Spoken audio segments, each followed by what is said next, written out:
حابب بس اقول والله يعني المفروض نخشوشن شويه، فان النعمه لا تدوم. يعني احنا بقينا في زمن الراجل فيه بيتكسف يقول ان هو راجل. المشكله ان معظم الشباب فاكره ان الرجوله بالقلب القاسي بقى والجعير ومش عارف ايه وسجاير ومش عارف ايه، في حين ان الرجوله بثبات، وضوح، قرارات بتتاخد. دلوقتي تمشي في كل مكان تلاقي اصوات ناعمه، شخصيات مهزوزه، ناس همها شكلها اكتر من جوهرها. مفيش قرار واحد بيتاخد صح. يقف قدام المرايه بالساعات، يعني يتزوق بطريقه مريبه. محدش بيقف كده لحظه ولا دقيقتين يسال نفسه انا رايح فين اصلا، ولا انا فين، ولا انا مين، ولا انا ايه. رسولنا صلى الله عليه وسلم ربى رجال، المفروض نتعلم منه، المفروض ان احنا نمشي وراه. تبص تلاقي مثلا فيهم القوه والرحمه في نفس الوقت، تلاقي فيهم الحياء ومعاه هيبه في نفس الوقت، تلاقي فيه لطف مع ذلك في شده وحزم في نفس الوقت. سيدنا عمر كان مهاب، كان هيبه، لدرجه ان الشيطان نفسه يسلك فجر الفجر يمشي في طريق تاني. سيدنا عثمان كان شديد الحياء، شديد الحياء، ومن حب الرسول صلى الله عليه وسلم في جوازه بنت في الثانيه وقال له لو عندي ثالثه هال.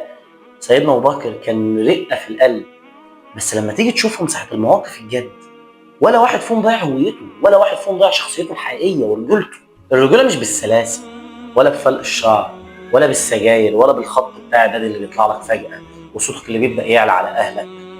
الرجوله مش بانك تكون قبيح اللسان، فاحش اللسان كده انت راجل.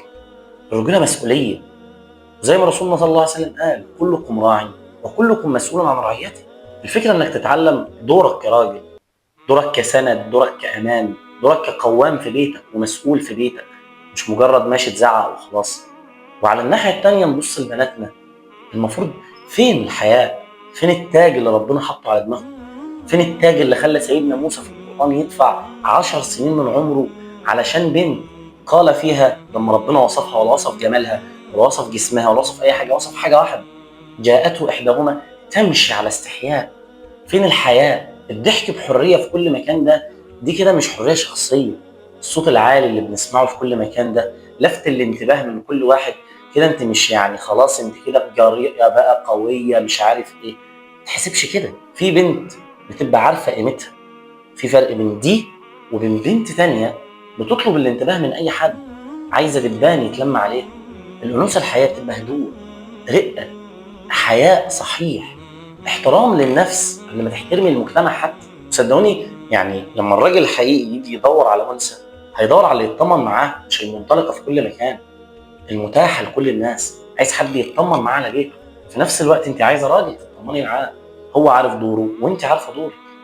احنا مش ضد الفرحه ولا ضد الاناقه ولا ضد التشيب، وان الانسان يكون على ابهى صوره، بس في الصح وفي الاماكن الصح وفي الاوقات الصح. مش متاح لكل الناس، كل متاح ورخيص مهما غلي ثمن. احنا بقينا ماشيين في وضع مش عارفين فين الراجل وفين الست. وكما ذكر عن رسول الله صلى الله عليه وسلم انه مما ادرك من كلام النبوه الاولى: ان لم تستحي فاصنع ما شئت. الحياء هنا مش تخلف، الحياء هنا ان احنا بنحافظ على نفسنا وبنحترم نفسنا قبل اي شيء. وربنا خلقنا مختلفين، مش عشان نتعارض، بس عشان نكمل بعض. فالله يكرمكم، راجل يبقى راجل، ست تبقى ست، وكل واحد يلتزم بدوره. قبل ما يجي اليوم اللي يعني نبص حوالينا نلاقي الدنيا خربانه خالص، ما احناش عارفين ان احنا يعني احنا اصلا مين، تايهين، ولا لينا اي بوصله ولا لنا اي اتجاه. ونعوذ بالله من الخذلان